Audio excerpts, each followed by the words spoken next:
For this next experiment, we're actually going to make very quickly growing crystals out of something called borax. And the primary ingredient in borax is sodium tetraborate.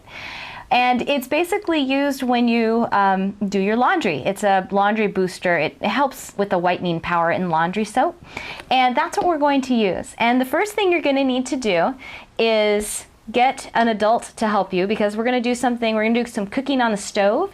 You're going to need an old pot that you don't care about. This one is actually my crystal growing pot. Okay, so it's not one that you're going to be eating out of later.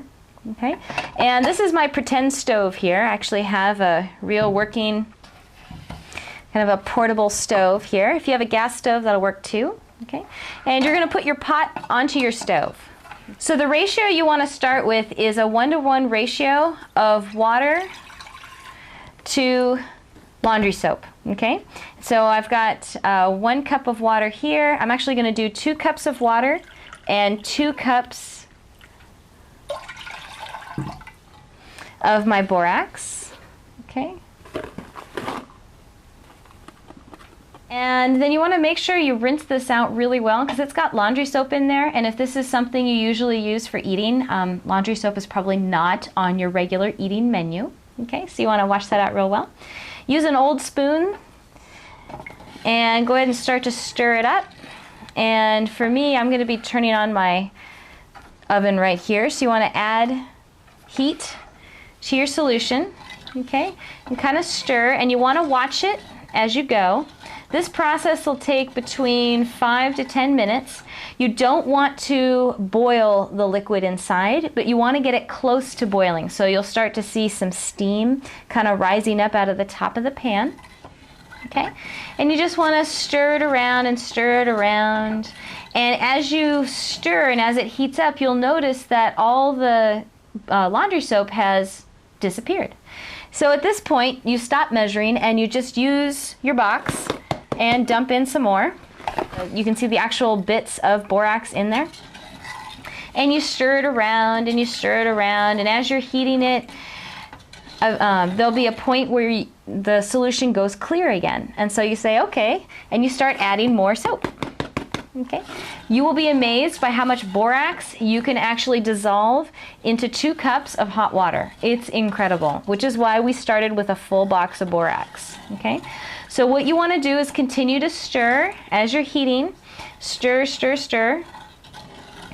And you can actually turn the heat off at some point and let it settle. Okay, especially if it's a little cloudy and there's a lot of churning going on because of the heat that you're adding, and kind of let it settle. And if you notice that you can see the bottom of the pan again, it's time to add more borax. Okay? Okay.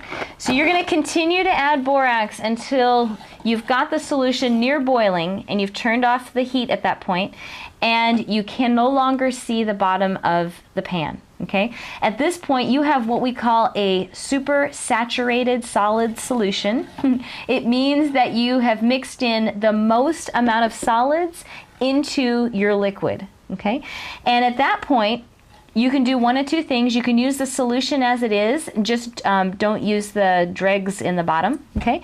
Or you can add just a little bit more water and continue to heat it up, and that little bit more water will actually start to dissolve those little bits that are in the bottom. Okay, so you want it right at the point where if you were to add just a little more borax, you couldn't dissolve it in, but adding just a little bit more water would actually make those few bits on the bottom dissolve. Okay, so that's the point that you want this. The success of this experiment really depends on getting your solution to that point. Okay, so you want to make sure that you spend time doing this part right so you can get the actual crystals at the end. Okay, so it looks like my solution's just about ready. So your next step is to actually pour the liquid into your glass container. Now, you don't have to use a glass container. I actually used a soda bottle that I used some scissors and I cut off the top part of the soda bottle here. So I just had the bottom here. You can use whatever that you have around that will contain your solution for you. Okay, now you don't want to pour your solution while it's hot. You want to wait till it's at a temperature where you could actually stick your finger in and it's not going to scald you. That temperature is between 120 and 130 degrees. If you have a thermometer, stick it in there. And so that's the temperature you want, something that is not going to make you go, yikes! Okay, so wait till this cools off, and when you get to that point, you can kind of test it and say, yeah, that's good enough, because you don't want to melt any of the plastic that you're working with. Okay? So I'm going to go ahead and pour my solution in. I already have a bottle prepared. Okay, and I have a few crystals at the bottom of mine that are already starting to form, and I don't want to pour those in because that will actually start a huge chain reaction in my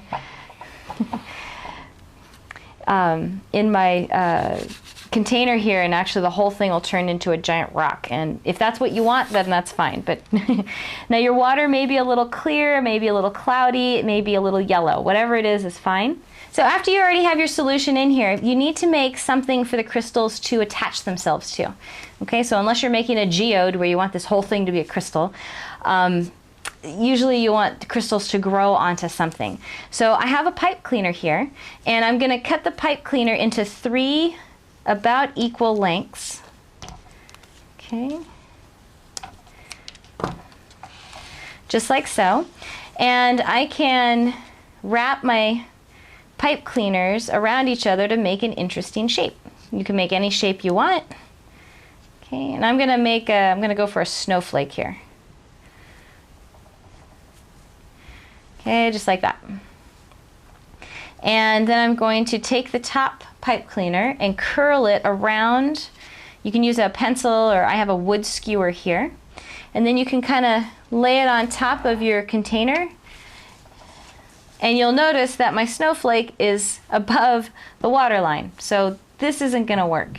So I can add more of my solution from my pan into here and kind of fill it up. Or I actually have already punched a few holes in the side of this so I can lower it down more. Just like that. And I'm actually going to add more liquid so the water level raises up.